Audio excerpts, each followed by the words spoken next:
So, hi everyone, and welcome to another episode of Unpacking Possibility. I'm your host, Traci Stein, and today I am really so excited to introduce you to Annette Simmons. Now, you may already be familiar with Annette's work, and I'll tell you why.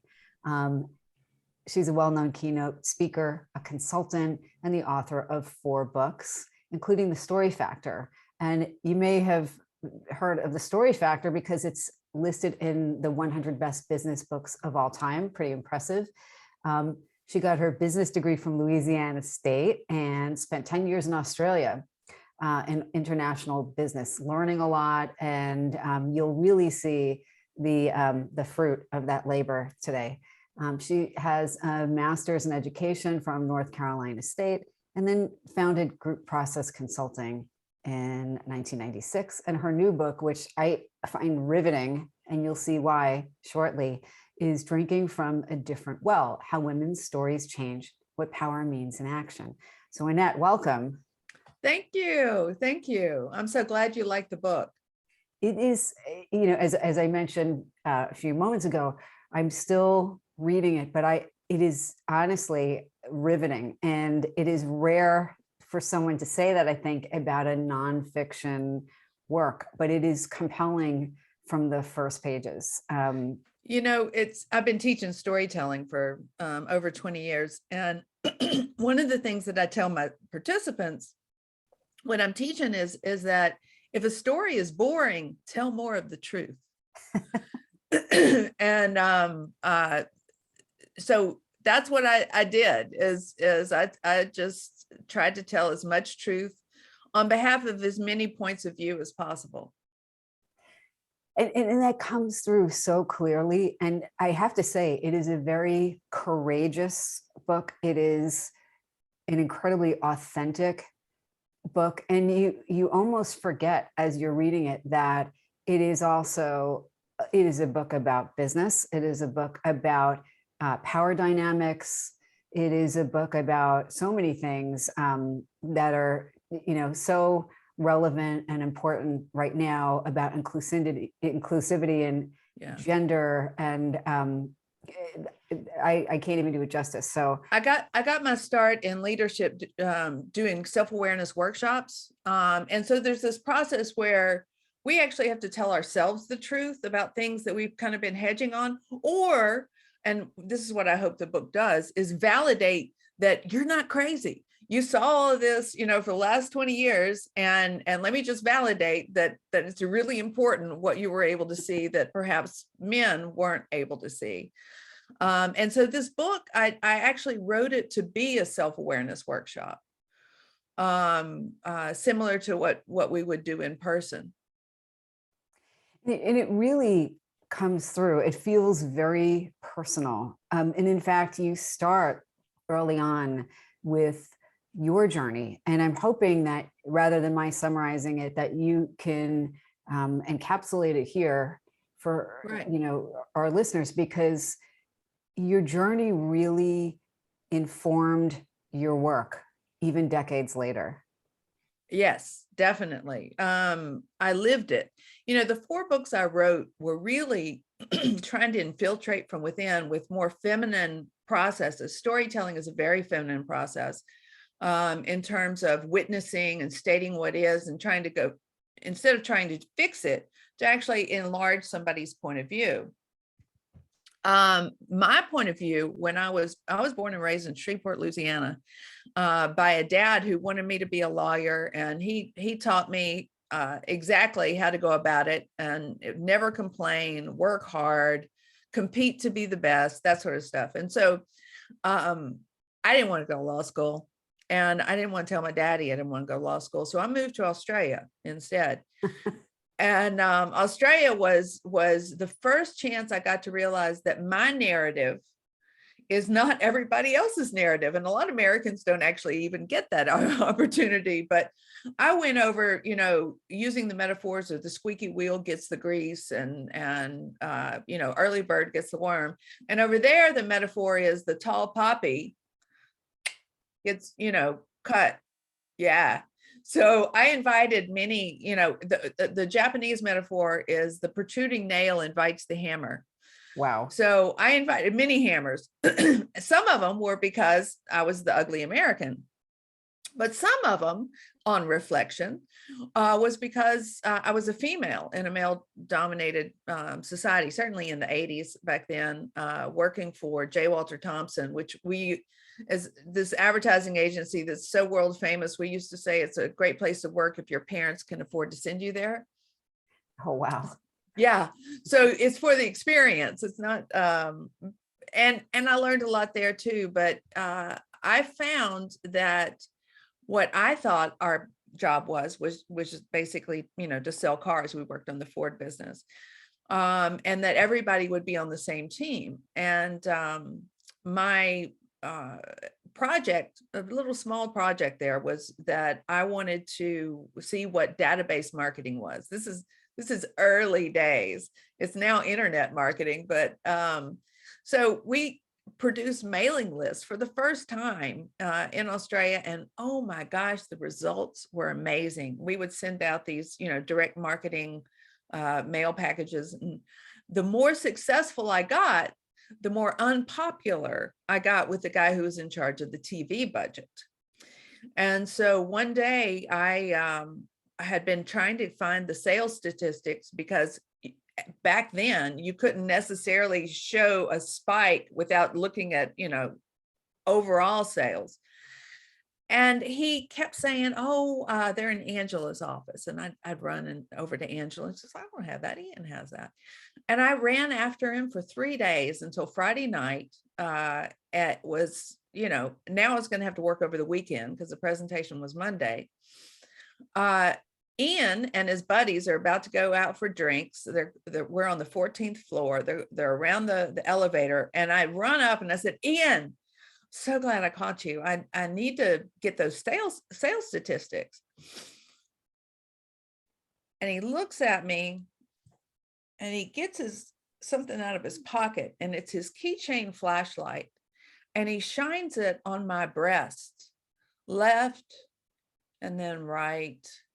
And the flush of humiliation, my brain stopped, and they went ahead and got on the elevator. And the minute the door closed, I could hear their uproarious laughter. They thought that was just hilarious. And to Ian, it was a game. And it wasn't to me. And so that was my first experience of understanding not just that we have different priorities in many cases, but that sexual harassment, intimidation, gaslighting, causing a woman to doubt herself is one of the primary tactics that we then take over. We anticipate the rejection and then choose not to speak up next time. And while I had in my career introduced Safe Place for Dangerous Truth, expose on territorial games, the story factor, I was trying to integrate more feminine narratives. And then I turned 60. And I thought, you know what? I'm just going to say what I've seen over the past 30 years and share it and see if it makes sense to other people.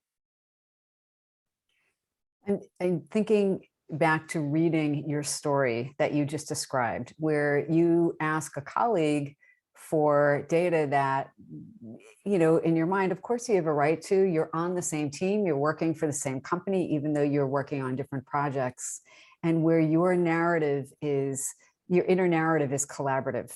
Right. His inner narrative is competitive, like kill or be killed. And Yep. And I remember how much more, I'm not even sure what the word is, but it was so comfortable for it to be just out there, for people to be so aggressive, devaluing. And certainly that it wasn't limited to 20, 30 years ago. Right. It happened yesterday. And I remember your description in the book of how your boss heard of this, but in the nicest quote possible way, said, don't talk about it because it's just going to make things worse. And that is such a common narrative. Yeah. And what you describe in the book is that in that power dynamic, in that narrative, women are just supposed to pretend like we don't see. It's that play dead, kind of that freeze that you were talking about. You're not fighting, you're not fleeing, you're frozen. And it was so evocative for me reading that, because I can remember all of these times, and I think just about every woman listening can have a flood of different examples of that come to mind, where you talk about gaslighting a lot in the book as well, where we are basically told our reality isn't true. It's not a true narrative, and don't make waves and tone it down. And the punishment for that is either being overtly ostracized, or it is being not so subtly passed over. Or you get sucked into their game and you end up miserable. One of the things, I know you've written about pain, and I'm actually a pain survivor. I have fibromyalgia, and there were behavioral changes I had to make in order to get relief. And there's a moral distress in being in a system where you can't be kind, or you can't take a little extra time, or you can't share information for fear that, it'll backfire on you. And so women are feeling moral distress being in these systems. And there's evidence that the higher up the position, the more women just peel off, because it's not fun.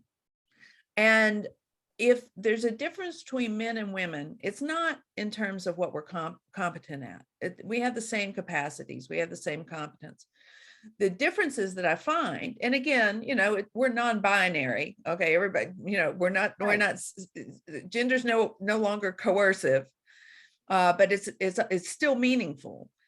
And women will tend to expect their work and their job to include something meaningful. And it's usually those moral wins where we protect someone who deserves being protected, or we avoid harm. That's a huge one in terms of comparing male and female narratives. The competitive narrative, harm is just the cost of doing business.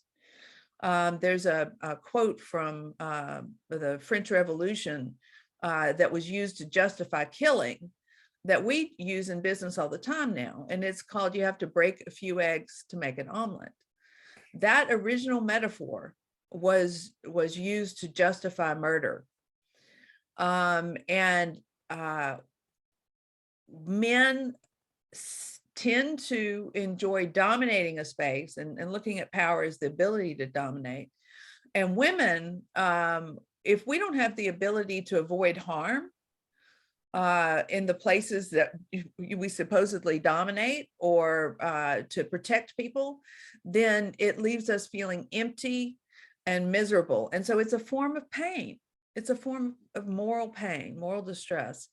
And if we are going to solve global problems, and if they're serious about having more women at higher levels in organizations, then my suggestion is that it will require that we use different narratives, that we understand how to toggle back and forth. We can't have all competitive narratives, and nobody's saying we want all, love, trust, and fairy dust. What we're saying is let's develop the agility to go back and forth between being competitive and then taking care of the collective.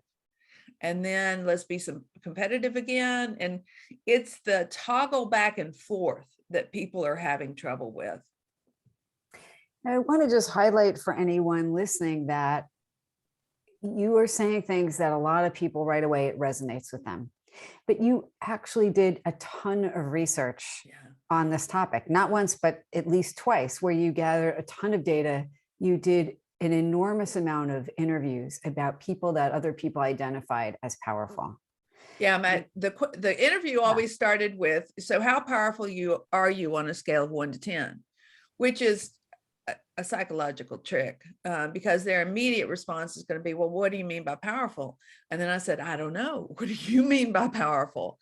And so it got underneath what we think we are supposed to think, and revealed what is really important. And so I asked women and men, after they gave me a number, and it really didn't matter what number they gave me, but to say, okay, tell me a story about the last time you were powerful. And by and large, the men gave quantifiable, tangible evidence of achieving a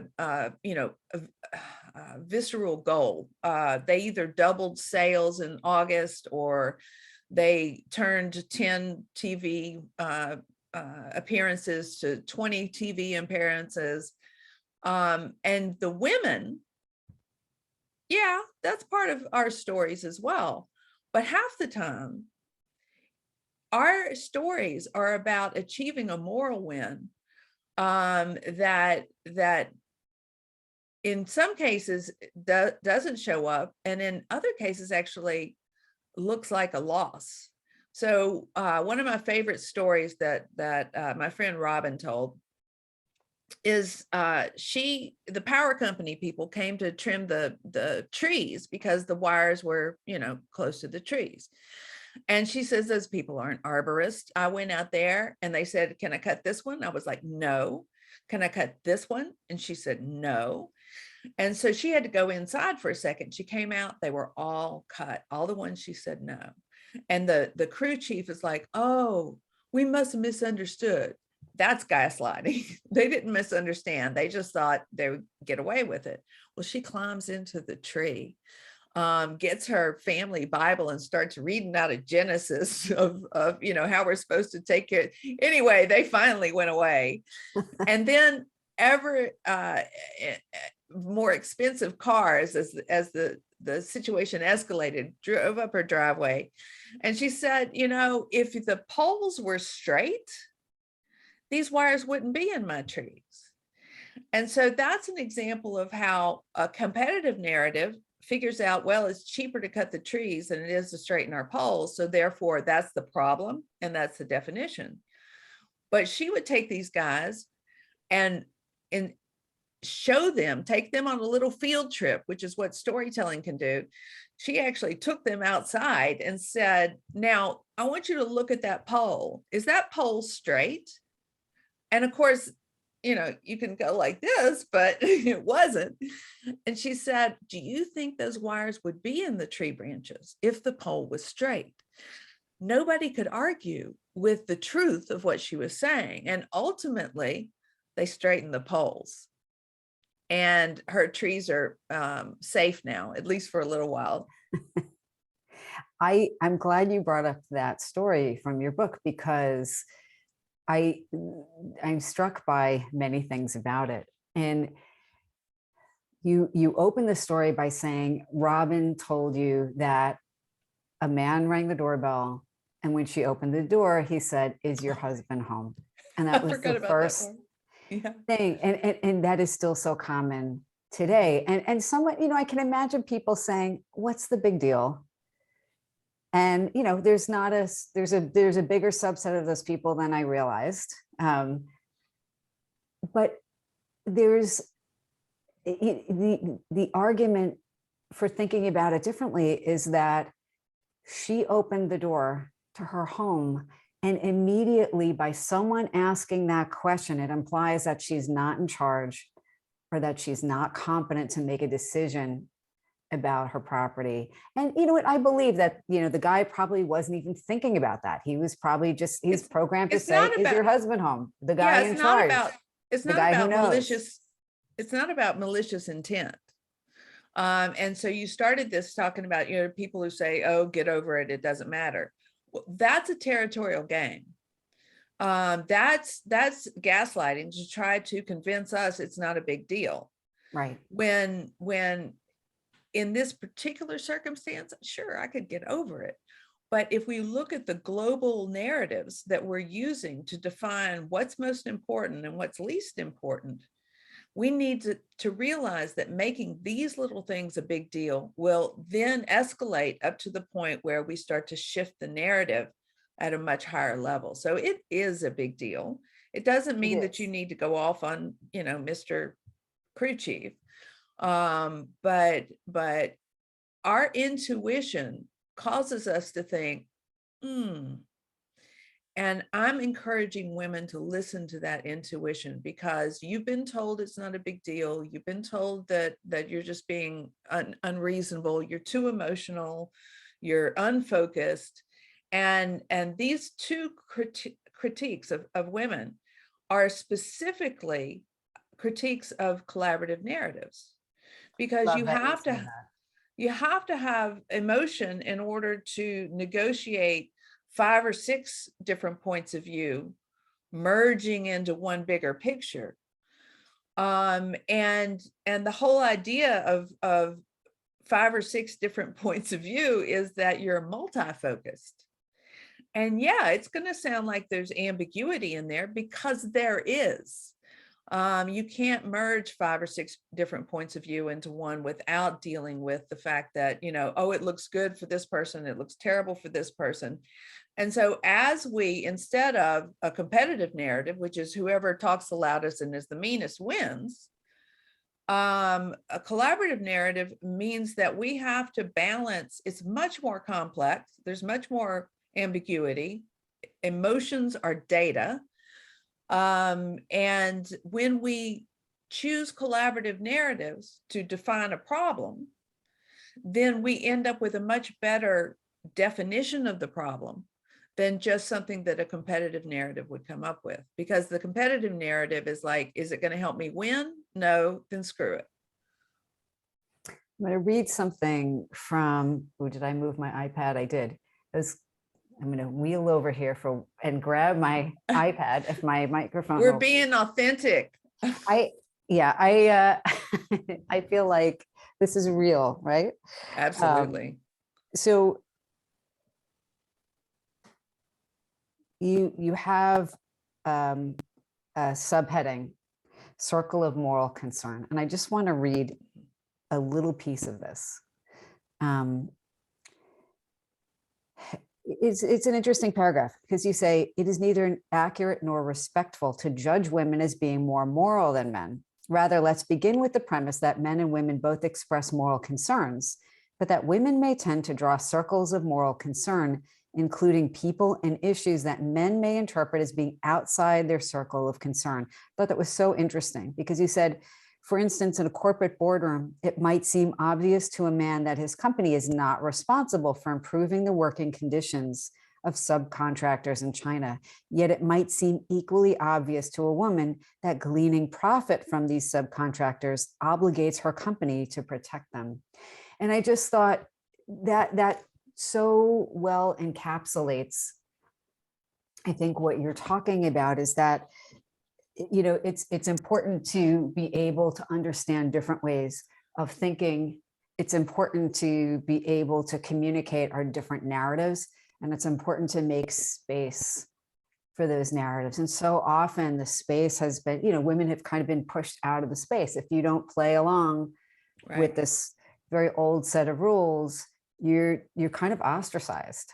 And we've gotten to the point of, seriously diminishing returns. I mean, if men in general do tend to enjoy competition more, it's more fun for them. And so all of business has been designed based on the idea that business is a game. But business, when somebody else has to lose. Right.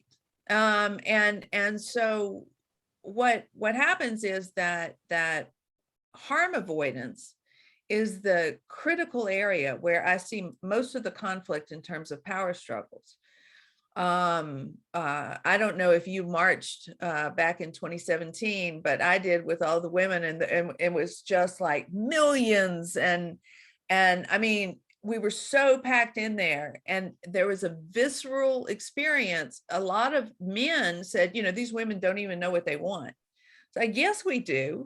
We just can't seem to explain it to you in a way that you can grasp. We want to protect collective well-being. We want to do well, but we also want to do good. And if you remove that from our ability to do our jobs, then we walk. And so the Great Resignation, there's a whole lot of people walking because they don't feel protected or included. And so it just seems to me that even the competitive players must be getting a clue that if you're going to retain people, if you are going to have more women in leadership, and it's not like, so what happens is that they think a woman who has a larger circle of moral concern is risk avoidant because she's trying to protect everybody. Well, when we're trying to protect people, we're trying to protect people from harm. There's a difference between risk avoidance and harm avoidance. And so my hope is that through articulating the collaborative narrative, which a lot of people are saying they want right now, and my experience is a lot of people say they want something and then they realize that they have to change something in order to get it. We're in that space right now. And a collaborative narrative means that I can do well and you can do well. Yeah. It doesn't seem so far-fetched to me, but well, it's from metrics. a different place, right? Yeah, it's metrics that cause it to seem far-fetched, because once you decide that you're going to run your entire business based on zeros and ones, then it's an imposed better or worse, paradigm, winner or loser. And so winning across several levels is going to be probably less profitable than if you dominate the whole and exploit everybody and all the resources. But sports is a win-lose game, and it can still be fun. The deal is that at the end of the season we start over. And it's everybody's back to the same place, and then we haven't had an end of season for competitive narratives in business. There will be I suppose there could be an ultimate end of season, but theoretically we can change the criteria we're using to define problems and the criteria we're using to establish our priorities. And one of the places to do that is the narrative we use to just interpret how the world works. And collaborative narratives, mathematically, equality is impossible.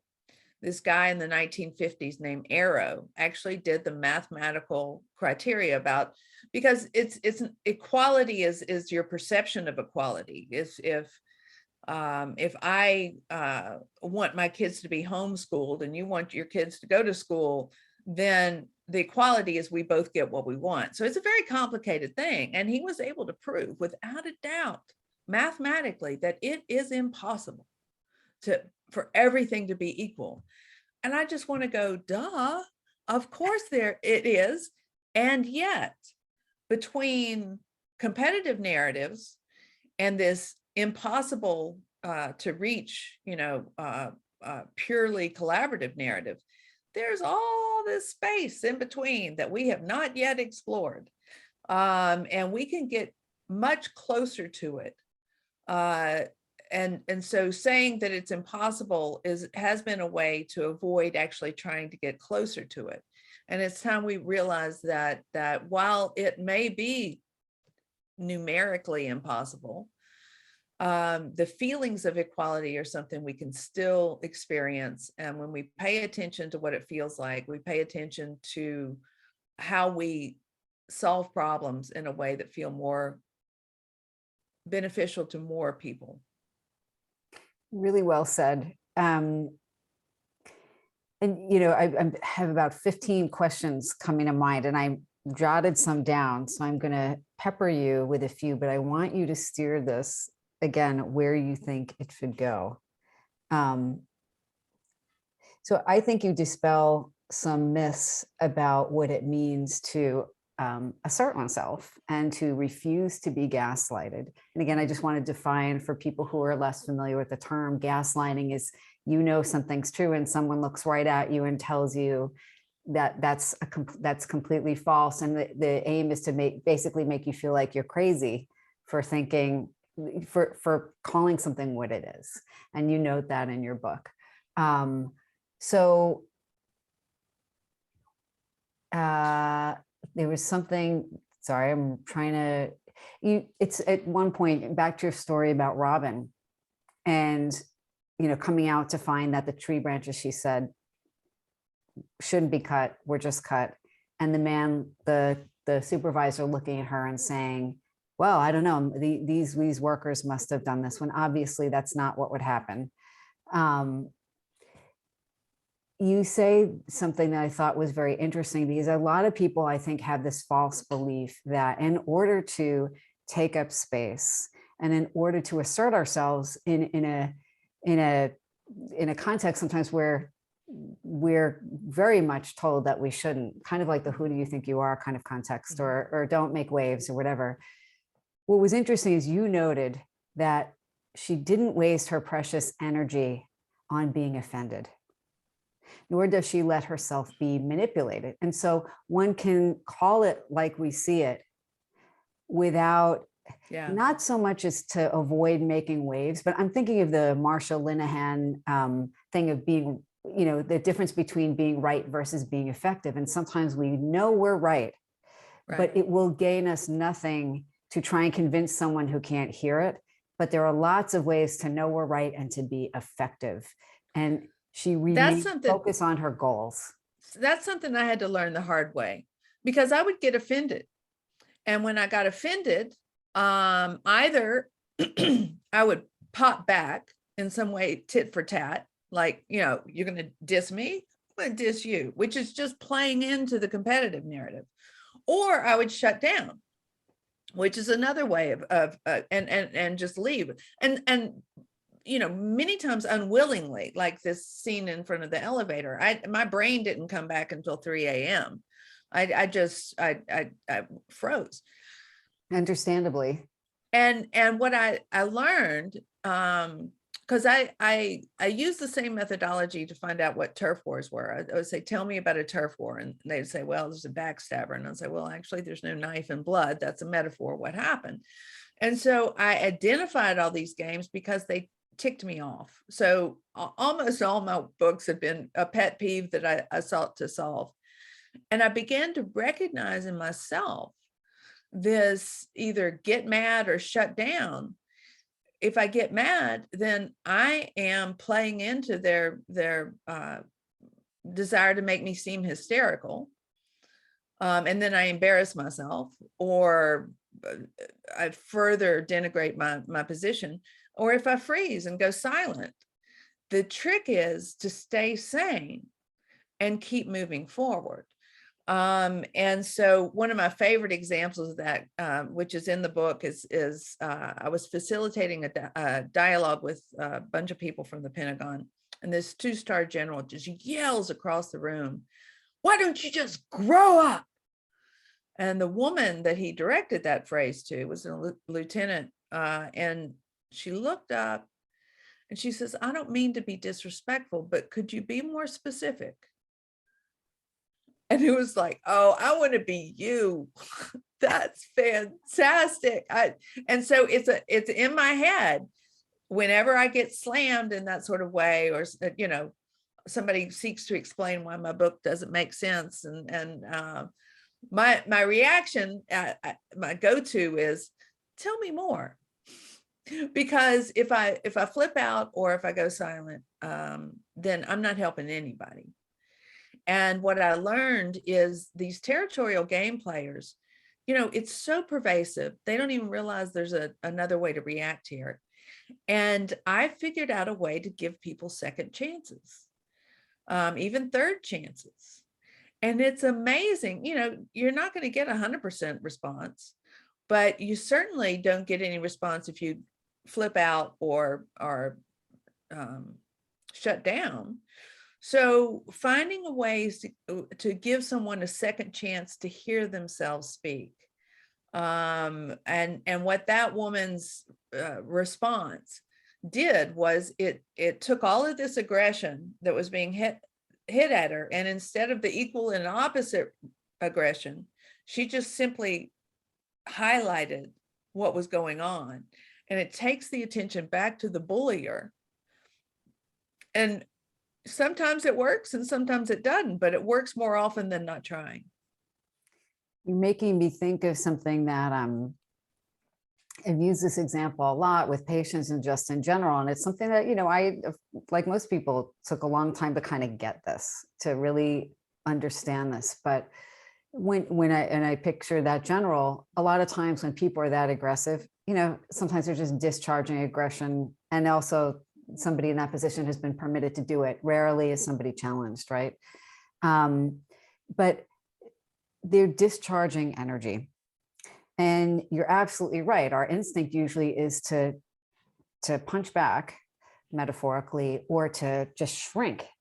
And what I've tried to explain to people is that, there's, if somebody is throwing a punch at you, again, metaphorically, they're expecting you to either run away or punch back. And part of them may want that, right? So rather than boxing, which, is just, there's not really a great resolution there. Someone has to be hurt for someone to win.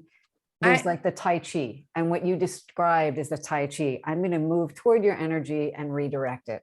And I learned that from my mentor by practicing Aikido. And Aikido is a martial art where the goal is to not fight. And so even sometimes when I was running self-awareness workshops, I would use some Aikido moves because that's what he used on me.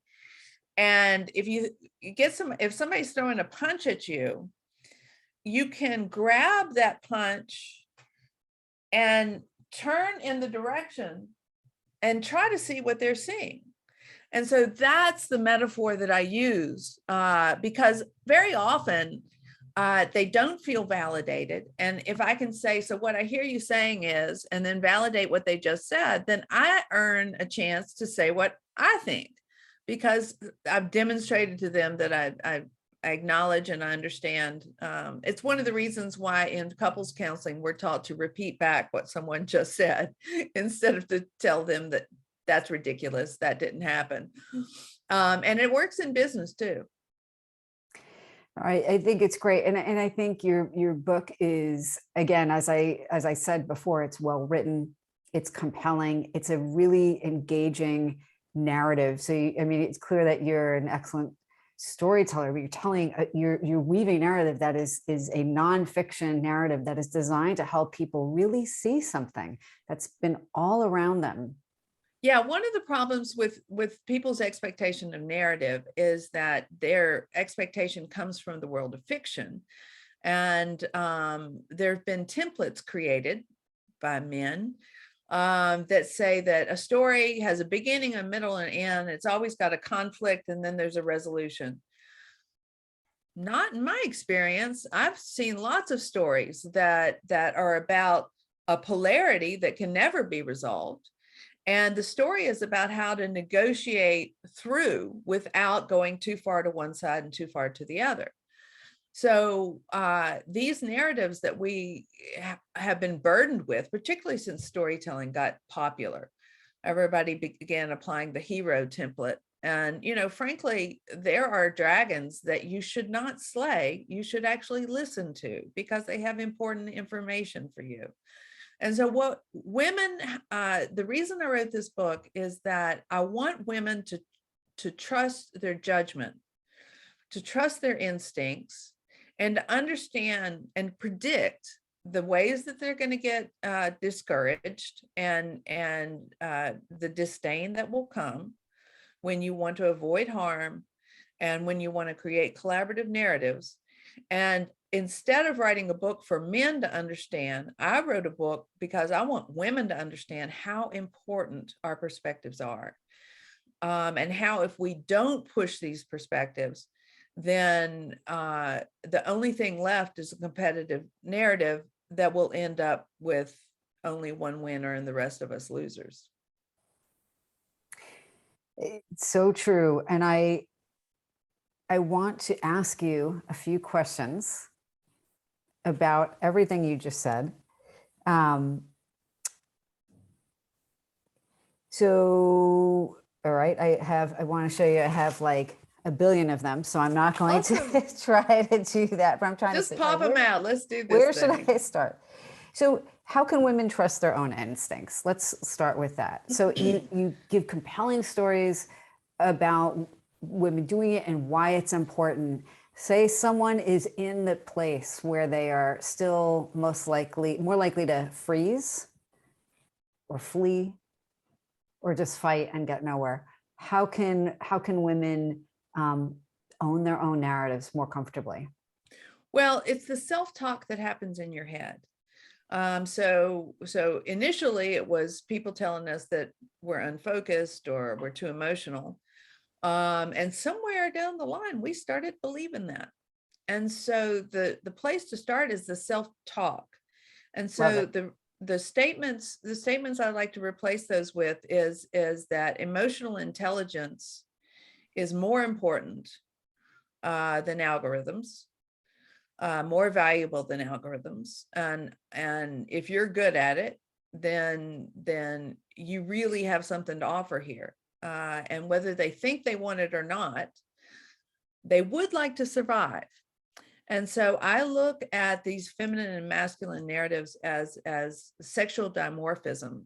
Other species are specialized by gender with different behavioral responses. And we're no different, but it's not a better worse, it's a both and. So self-talk and understanding that you are the missing link in the equation that's going to bring us, collective survival.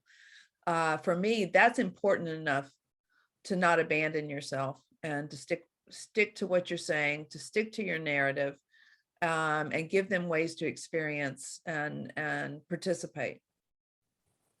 I think your stories in your book also offer a type of support in that somebody can read and say, this doesn't have to be a perfect journey. Your journey was not this easy,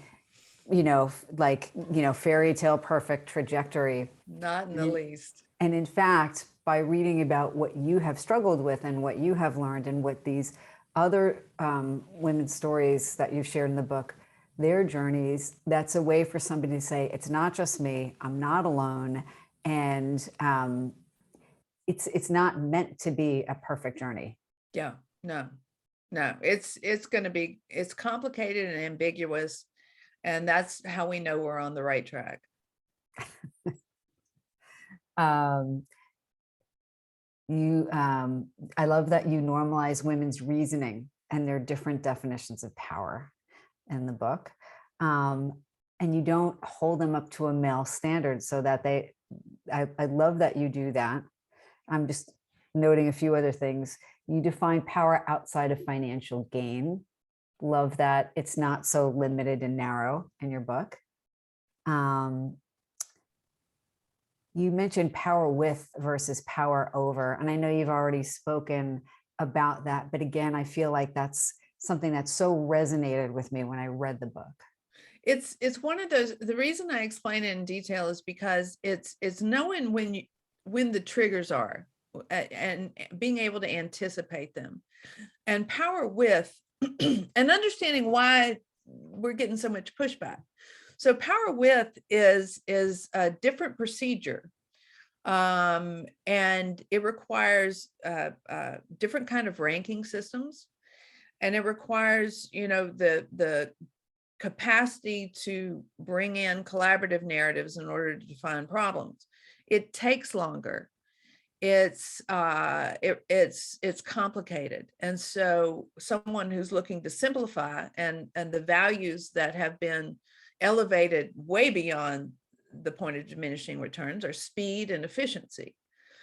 And so if we're going to understand 6 different points of view, it's going to feel inefficient. Surely I could make the decision on behalf of everybody here and we could move on. Yeah, right. And you're going to end up with, if you only chose one point of view out of 6, you're going to end up with 5 people feeling like that was an unfair, or they weren't heard. And you're also missing the information that they were so willing to give you. So power over tends to produce the speed and efficiency that people think they want. And yet over time, if you don't take the time to use these collaborative narratives, you end up with solutions that don't feel meaningful to anybody but the guy who forced them on the group. And you end up with implementation that isn't heartfelt. No, totally true. And so as you were talking about that, I was thinking of another point that I took from your book, kind of tangentially related to that, is that when you have this paradigm shift, and when you shift your own kind of stance and start to value your own more collaborative narrative, stand up for things that there's a lot of pressure to not, you risk, no matter how well you do it, someone writing you off or saying, well, that's great. I'm thinking of Robin, when, you found out that the power company head absolutely knew about her being in the tree and just said, oh, that crazy woman. And right away, her moment that was very emblematic of her owning her own power for her was reduced and pathologized by someone else. What I took from that is that it's important for people to remember that just because someone else doesn't get it doesn't take away from the validity of your narrative. Yes. And in fact, when you're going through this kind of large scale shift, this cultural shift, many people will not get it and will resist or devalue your narrative. When you were saying you risk people coming, and it's like, no, you guarantee people coming to judge. And I hope that women can learn a lot younger than I did.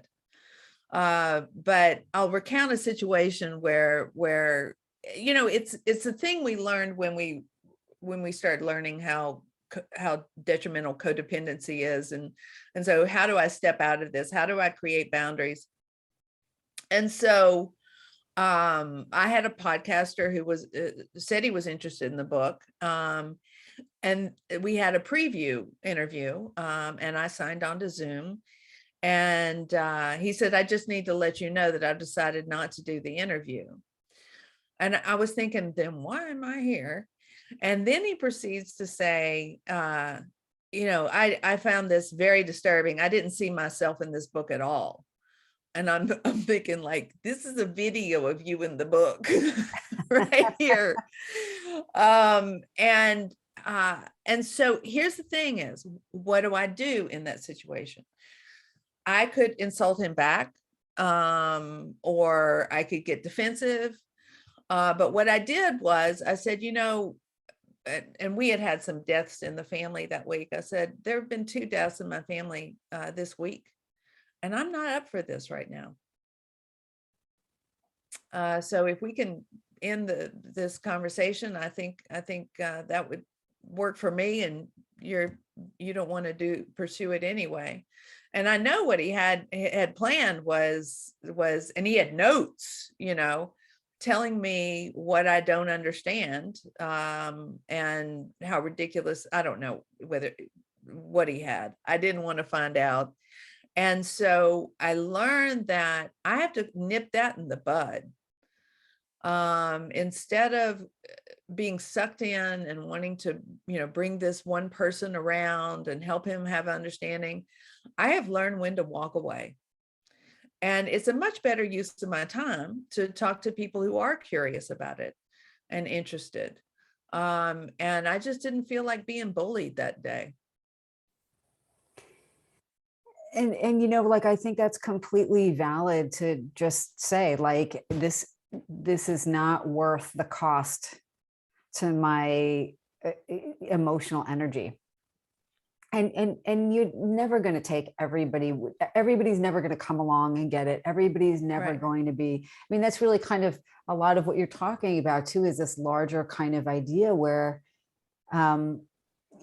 people have been socialized not to worry about other people's feelings or point of view.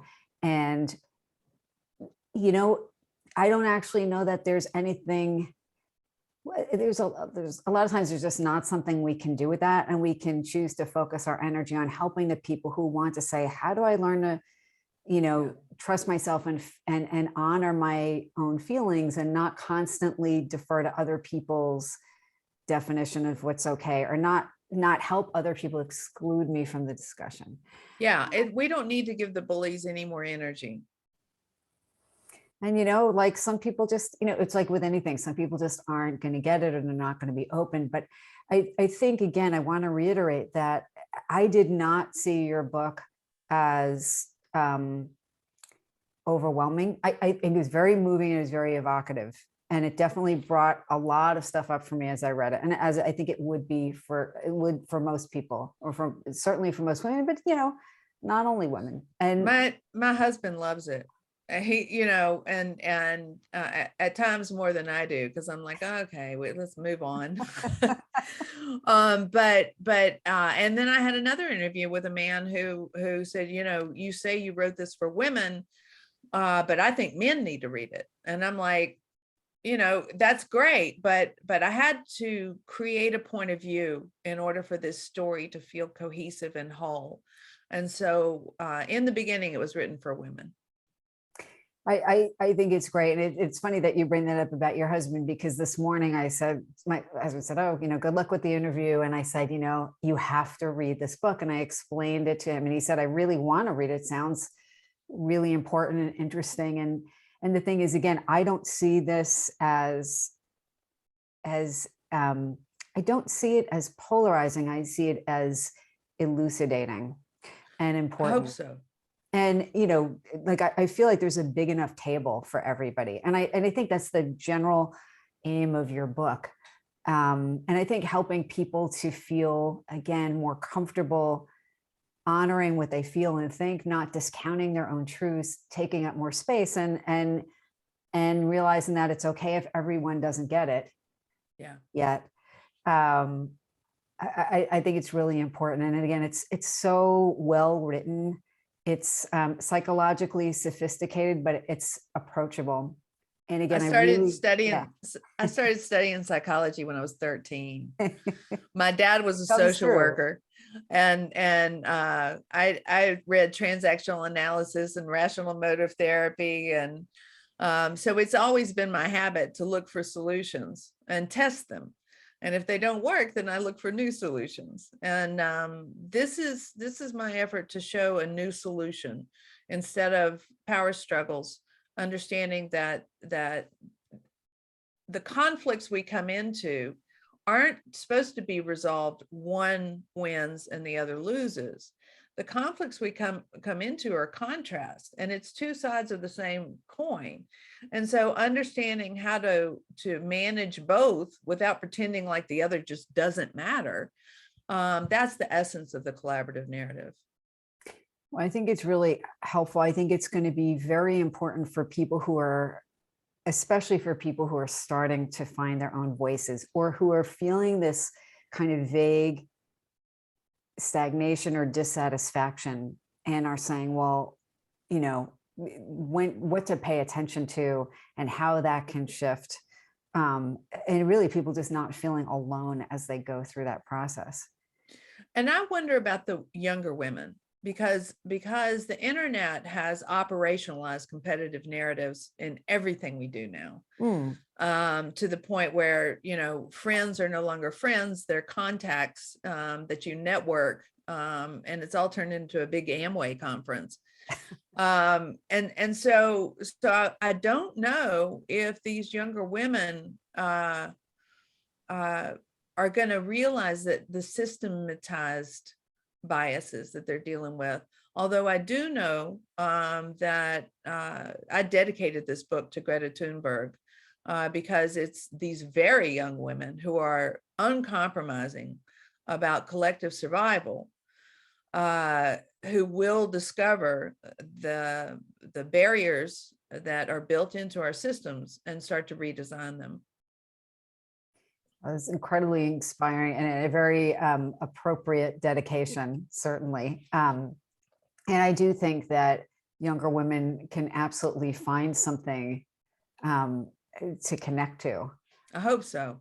I hope so. And again, and people of all genders, you know, I think your book really is, I think it's very accessible and very impactful. And then I'm wondering, is there anything that I did not ask you that I should have, or anything else you would like to share? Well, it's been an incredible interview. It's so nice to talk with someone who actually reads the book. And so you've done a fabulous job of reflecting the things that I thought was most important. The only thing that I would want to reemphasize is this idea of sexual dimorphism. That Explain it for people who may be less familiar. Okay, so you know how hummingbirds, the males are all pretty colors and the females are kind of dull. Same with cardinals. Although the girl cardinals are the most beautiful, without a doubt, no matter what anybody says. What happens is that life gives us paradoxes, and one of the biggest paradoxes of being a human being is, do we take care of us or do we take care of them?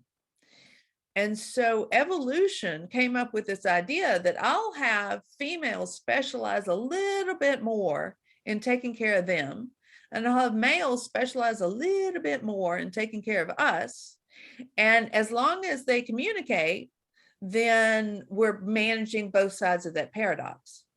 And so it's really functional for the genders to be different. It's not coercive. You get to be whatever gender you want. I have felt more masculine at times and more feminine at times, but understanding, what does that mean to feel more masculine? What does it mean to feel more feminine? And are we balancing them right now?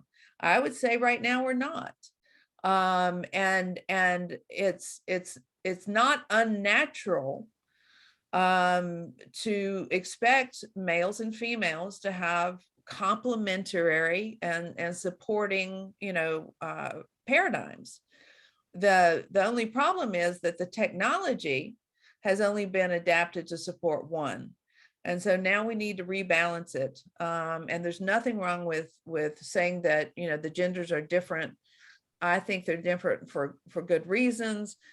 And it's not coercive. It's a continuum.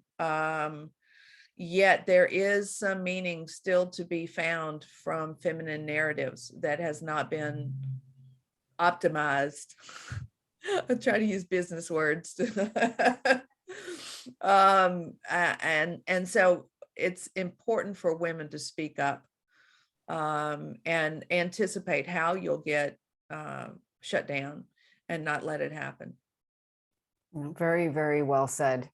I could talk to you all day, but I'm aware of your busy schedule. But Annette, I want to thank you so much for joining me. Your book is Drinking from a Different Well: How Women's Stories Change What Power Means in Action. And people should check out your other books as well.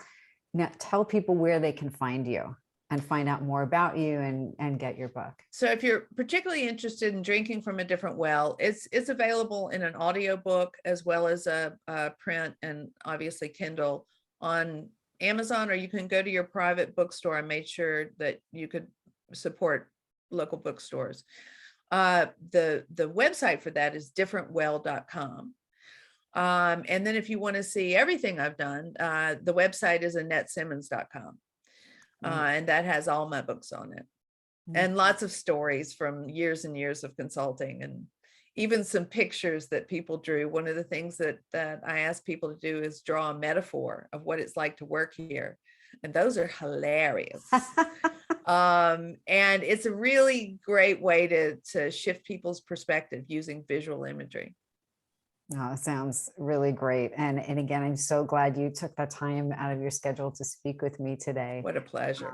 Yes, so thank you. This has been another episode of Unpacking Possibility. You can learn more about Annette Simmons at her website she just mentioned. You can follow me on Facebook and Instagram. And if you like the episode, and of course you will, remember to hit like and share and follow. And until next time, be well.